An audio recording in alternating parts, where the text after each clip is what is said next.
Have you been doing everything right, but something still feels like it is missing? You wake up, you go through your day, you work hard, you take care of the people around you, you try to be better, and yet at the end of the day, when everything is quiet and it is just you and your thoughts, there is this feeling, quiet but persistent, like something important is just slightly out of reach. Maybe you have sat with that feeling for weeks, maybe for years, and you have wondered quietly if it will ever go away. Maybe you have prayed. Maybe you have tried. Maybe you have told yourself things will get better, but the feeling stays. If that is you today, I want you to know something. You are not broken. You are not failing. You are simply missing one thing. One decision, not a dramatic moment, not a single event that changes everything overnight, a quiet daily choice. This lesson is about what happens when you make that choice, when you decide every single morning to put God first, not as a habit you check off a list, not as a rule you follow out of fear, but as a genuine act of trust, of surrender, of love. This is a graded lesson for English learners who want words that go deeper. We will talk today about 7 things that begin to change when God truly comes first in your life, in your mornings, in your decisions, in the way you see yourself, in the way you love other people, in the way you carry your pain and your hope. 7 lessons, 7 shifts, not 7 easy steps. Life is not that simple, and you already know that. But 7 truths that when you begin to live them, quietly transform everything. Because here is what I have seen again and again in the lives of people who made this choice. When God comes first, everything else finds its place. Not everything becomes perfect. Not everything becomes easy. But everything begins to make sense. The anxiety softens. The direction becomes clearer. The relationships go deeper. The mornings feel different. And you yourself begin to feel more like the person you were always meant to be. So stay with me today. Whether you are someone who has walked with God for years or someone who is just beginning to wonder if faith could mean something real in your daily life, this lesson is for you. If this kind of content speaks to you, subscribe right now. New lessons come every week, and each one is made to help you grow both in English and in life. Let us begin. Lesson 1, seek first. Lesson 1, seek first. There is a simple idea that has changed the lives of millions of people across centuries. It comes from one of the most well-known teachings in the world. And it says this: seek first the kingdom of God, and everything else will be added to you. Not work harder first, not figure everything out first, not fix yourself first, then come to God. Seek first. Before the emails, before the news, before the worry, before the day pulls you in 17 directions and leaves you with nothing. Here is the truth. Most of us do the opposite. We wake up and immediately reach for our phones. We check what happened while we were sleeping. We see what people think. We look at our problems. We scroll through other people's lives. And by the time we have been awake for 10 minutes, our hearts are already full. Full of noise. Full of comparison. Full of things that have nothing to do with who we truly are. And then only when things fall apart, only when the anxiety becomes too heavy, only when we have no more strength, we turn to God. Think about the difference. Praying after everything falls apart versus praying before the day even begins. One is a rescue, the other is a foundation. When you begin your morning with God, something shifts. Not because of magic, not because every problem disappears, but because you start the day anchored. You start the day knowing who you belong to. You start the day with something underneath you that does not move. I want you to think about a young man. Let us call him Daniel. Daniel spent years chasing the things he thought would make him feel complete. A better job, more money, the approval of people he respected. And for a while, it seemed to be working. He was moving fast, making progress, ticking boxes. But inside, he was running on empty. He described it like this. He said, "Every morning I woke up already tired. Not tired in my body, tired in my soul. Like I was carrying something I was never meant to carry alone." Daniel had never truly put God first. He prayed sometimes, he believed in a general sense, but his mornings belonged to his ambitions, his fears, and his phone. The day he changed his first hour, everything began to quietly shift. Not overnight, not dramatically, but slowly, like light coming through a window in the early morning, things began to make sense in a way they never had before. Daniel remembered the exact morning things began to shift.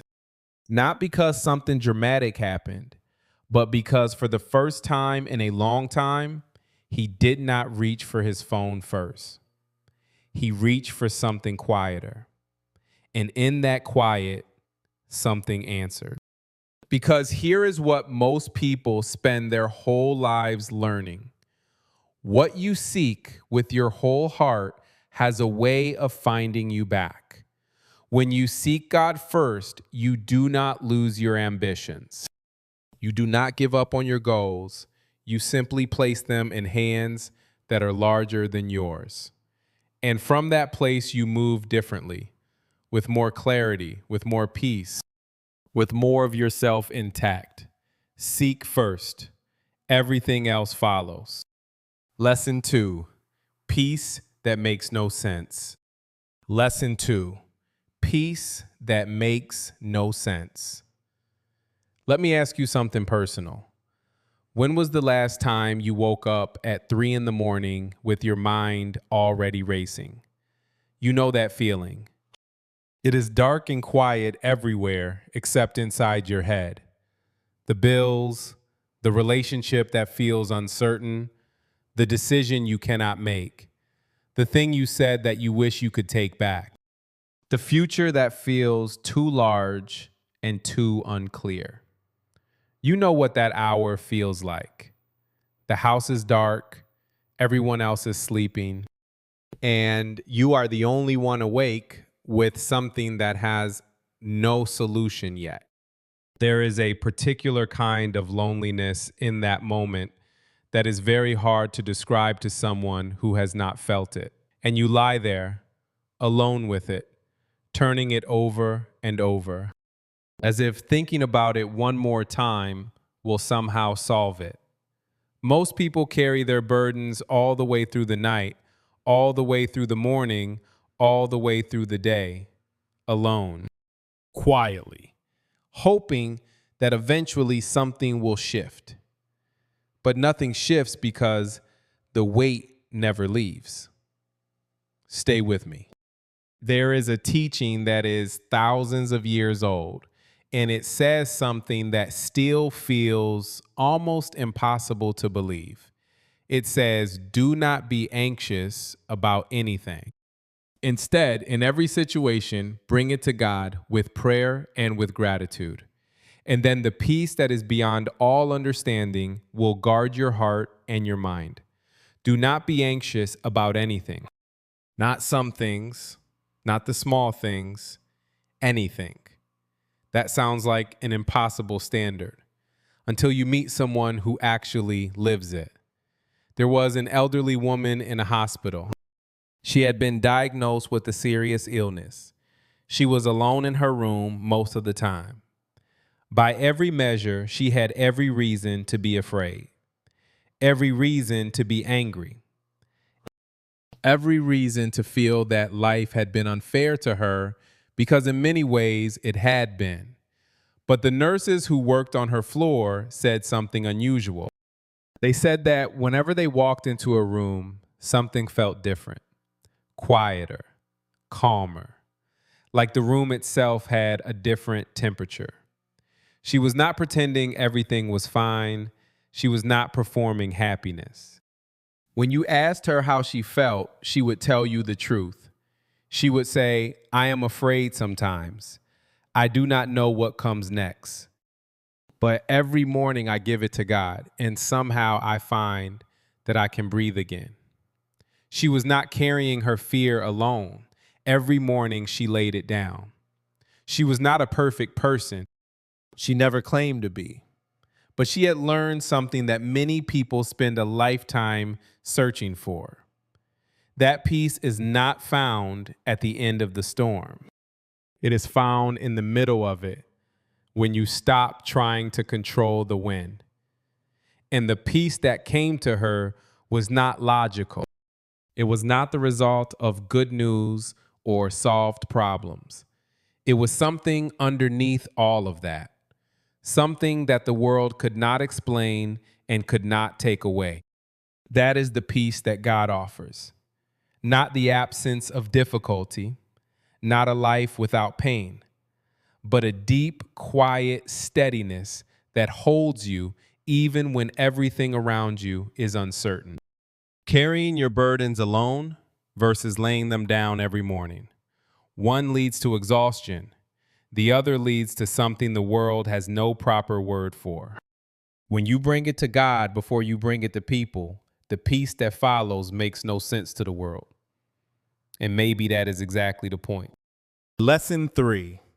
Direction in every decision. Lesson 3. Direction in every decision. Have you ever stood at a crossroads in your life and felt completely frozen? Not because you did not care about the decision, but because you cared too much. Because the stakes felt too high.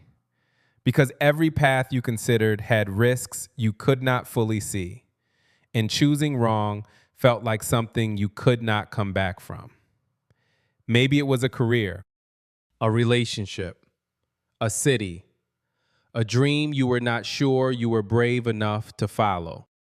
And you turned the decision over and over in your mind, asking everyone around you what they thought, researching every possible outcome, trying to think your way to certainty. And the more you thought, the less clear it became. Now think about this. There is an ancient piece of wisdom that says, trust in God with all your heart, and do not lean only on your own understanding. In all your ways, bring him in, and he will make your paths straight. Do not lean only on your own understanding. That is a quiet but radical idea. It does not say stop thinking. It does not say your mind does not matter. It says your mind alone is not enough. Your perspective is limited. Your understanding, no matter how sharp, can only see so far.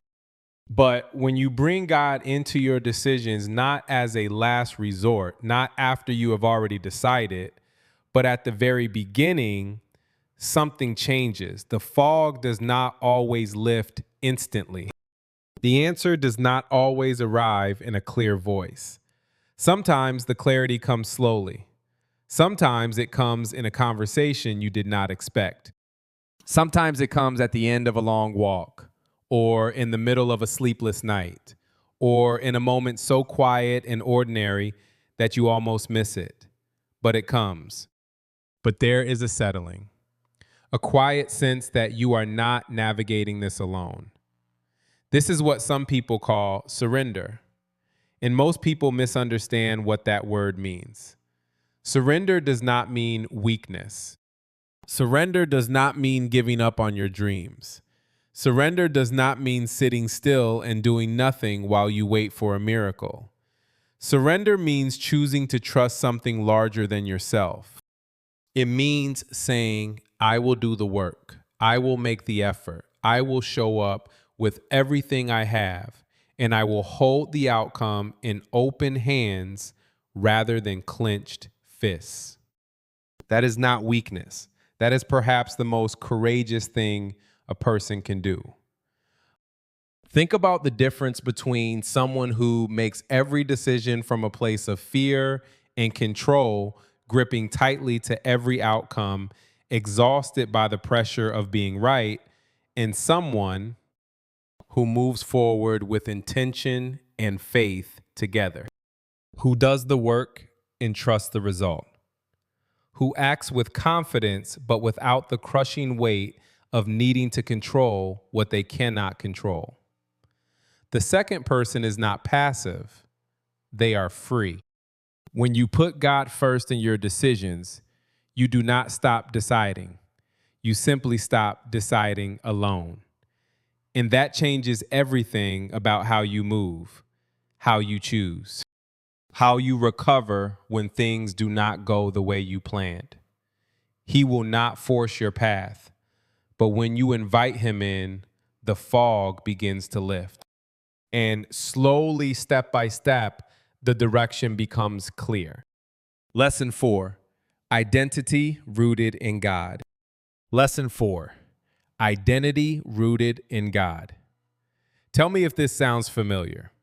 You work hard to get the result. You get the result. And for a moment, maybe a few hours, maybe a day, you feel good. You feel like enough. And then the feeling fades. And you are already looking for the next thing that will make you feel that way again. The promotion, the compliment, the number of people who agreed with you, the way someone looked at you when you walked into the room. We live in a world that is constantly telling us who we are based on what we produce, what we own, and what other people think of us. And so we perform. Quietly, exhaustingly, we perform. Think about how much energy that takes every day. Deciding what to say based on how it will be received. Adjusting who you are based on who is in the room. Waking up in the morning and already wondering what people will think before the day has even given you a reason to wonder. Listen carefully. When your identity comes from results, you are only as secure as your last success. When your identity comes from people's approval, you are only as stable as someone else's mood. When your identity comes from what you own, you are only as certain as your bank account. But when your identity comes from God, something entirely different becomes possible.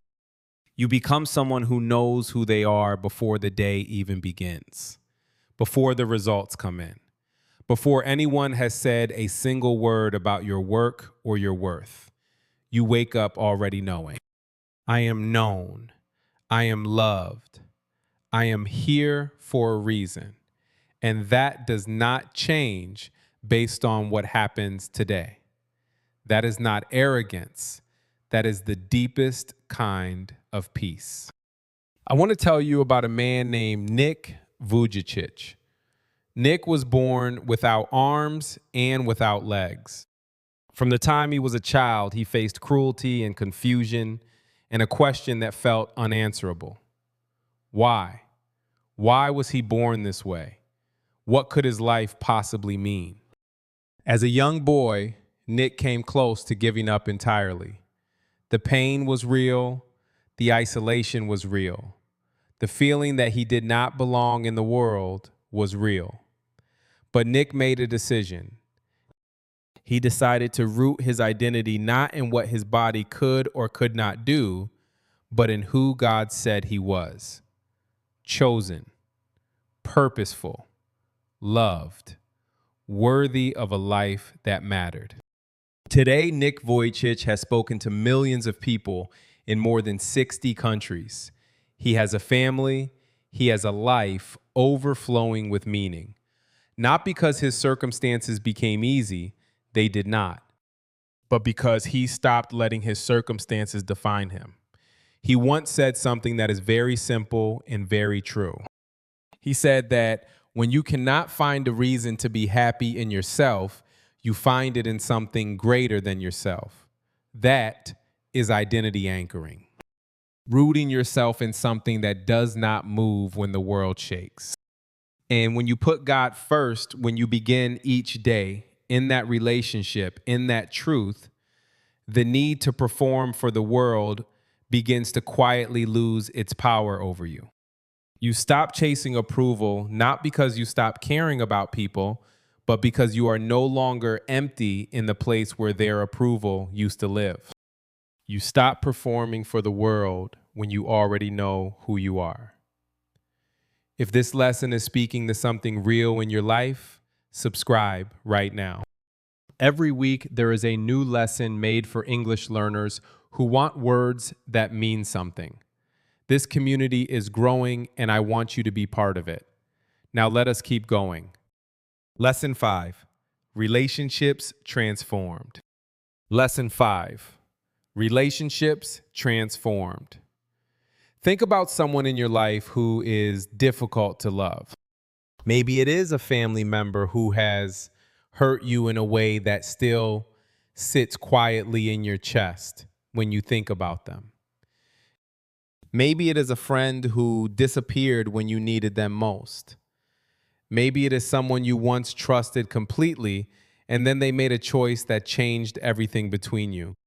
You have tried to move past it. You have told yourself to let it go. You have said the words, "I forgive you," at least in your own mind, even if you never said them out loud. And yet, the weight is still there. The distance is still there. Forgiveness is one of the hardest things a human being is ever asked to do. And if we are honest, most of us cannot do it fully on our own. Pause for 1 second. When you put God first, something begins to shift in the way you see other people. Not because they suddenly become easier. Not because what they did to you stops mattering. Not because the hurt disappears overnight, but because you begin to receive something yourself. Grace.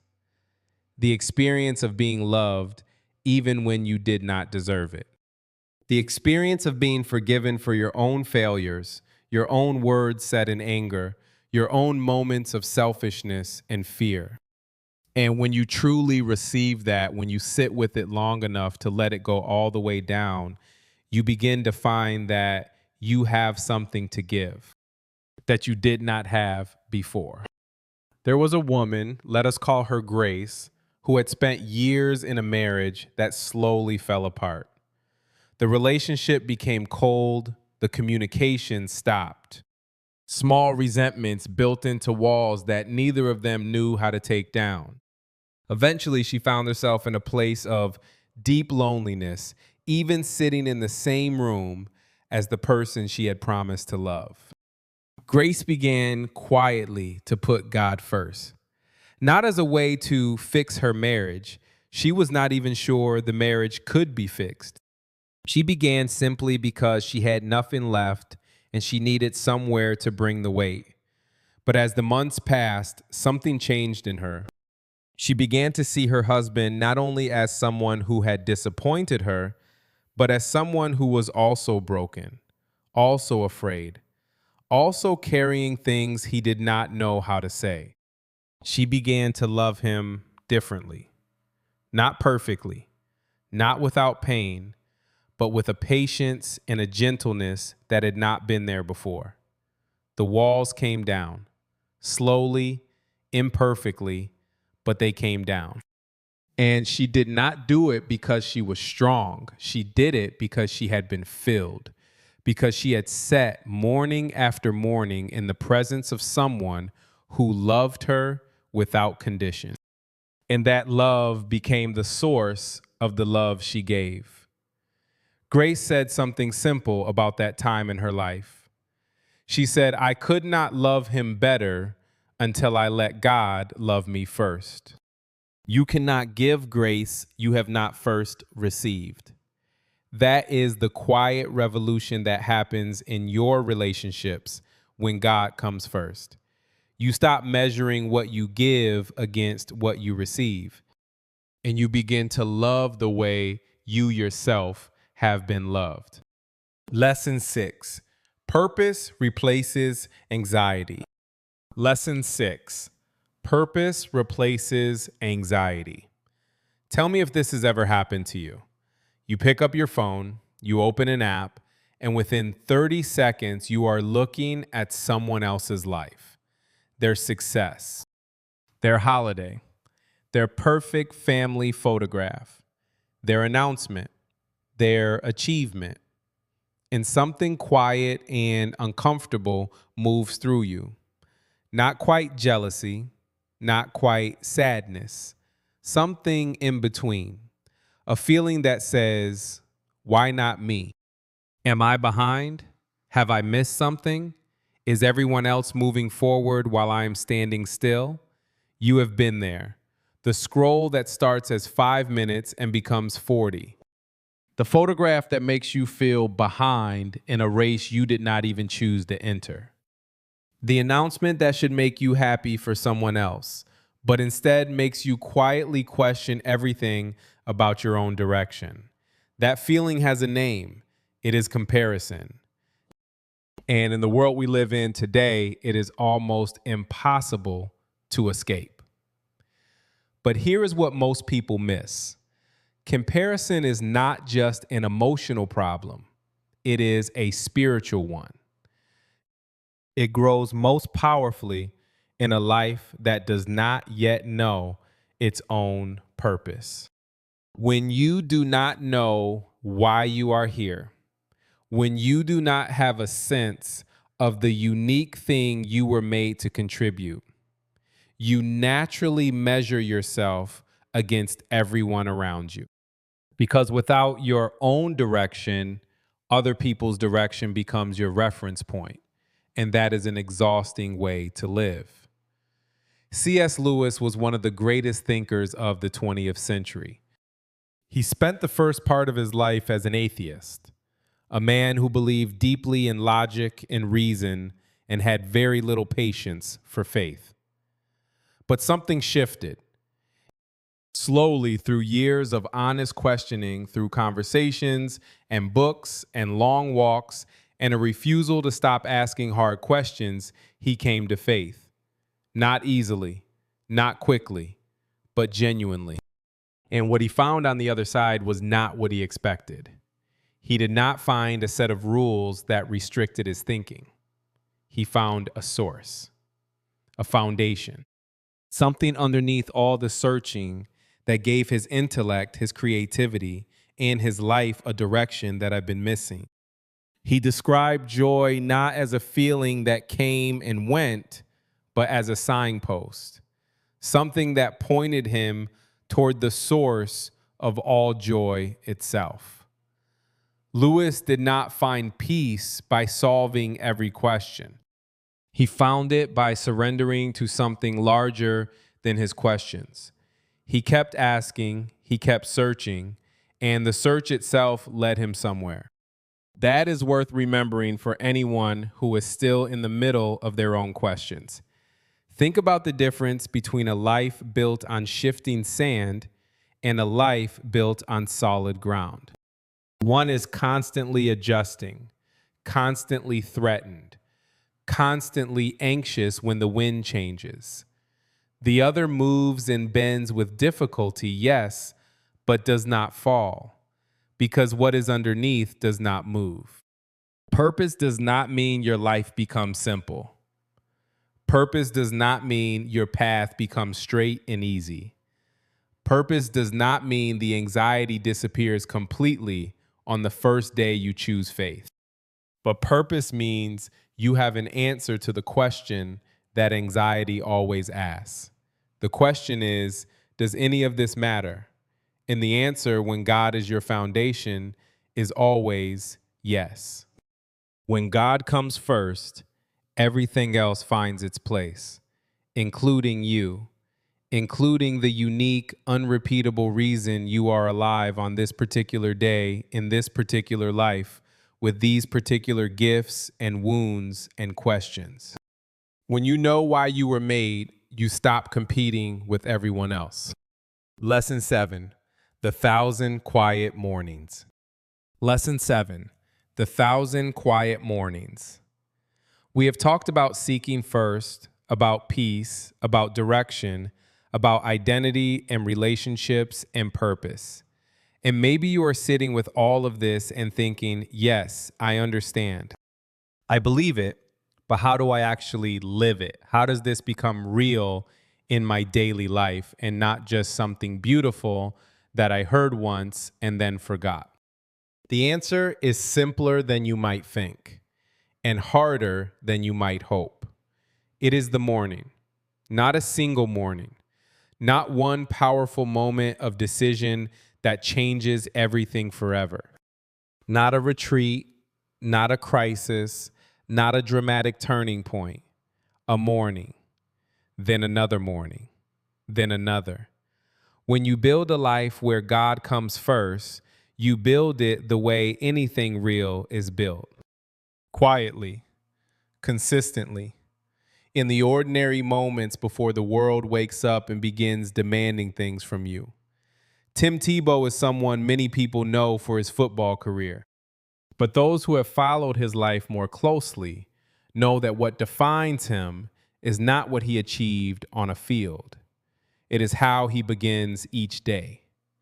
Prayer before performance, gratitude before ambition, a few minutes of stillness before the noise begins.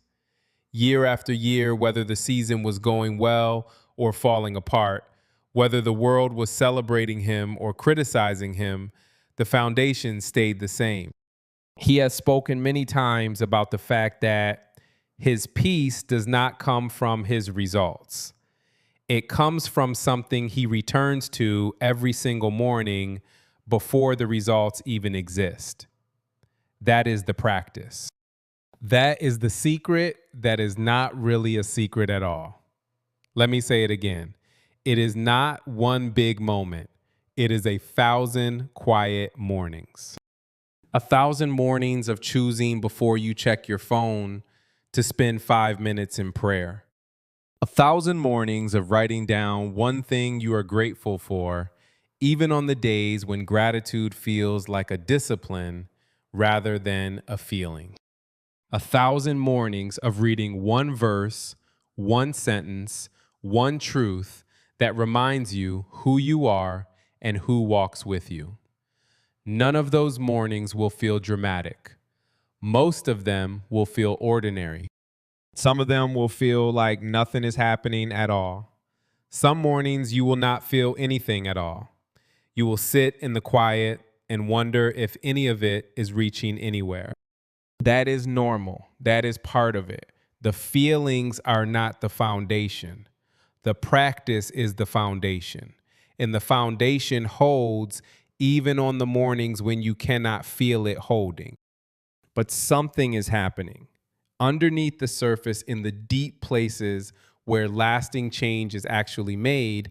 Something is being built, a foundation, a posture, a way of moving through the world that becomes over time simply who you are. This is what people mean when they say their faith changed their life. They do not usually mean one moment. They mean 10 years of quiet mornings that slowly, gently transformed the way they think, the way they love, the way they face hard things, the way they hold joy when it arrives. When God comes first, everything else finds its place. Not all at once, not perfectly, but faithfully. Morning by morning, the life you were always meant to live begins to take shape. It is not one big moment. It is 1,000 quiet mornings. And the first one can be tomorrow. So let us come back to where we began. 7 lessons. 7 shifts that begin to happen when you truly put God first not just on Sundays, not just in the hard moments, but every single day. Seek first, and what you need will follow. Bring your worry to God before you bring it to the world, and a peace that makes no sense will find you. Trust Him with your decisions, and the fog will begin to lift. Root your identity in who God says you are, and the need to perform will lose its power. Let His love fill you first, and you will find you have more to give to the people around you. Discover your purpose, and comparison will begin to quiet. And build it one morning at a time, because that is how every real and lasting thing is made. You do not have to have everything figured out. You do not have to be further along than you are. You just have to be willing to begin, or to begin again one more time. When God comes first, everything else finds its place.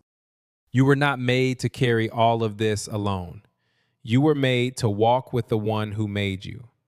Keep listening daily, and let your heart and your English grow together. What is one area of your life where you want to put God first? Tell me in the comments. I read every single one. Thank you for being here. I will see you in the next lesson.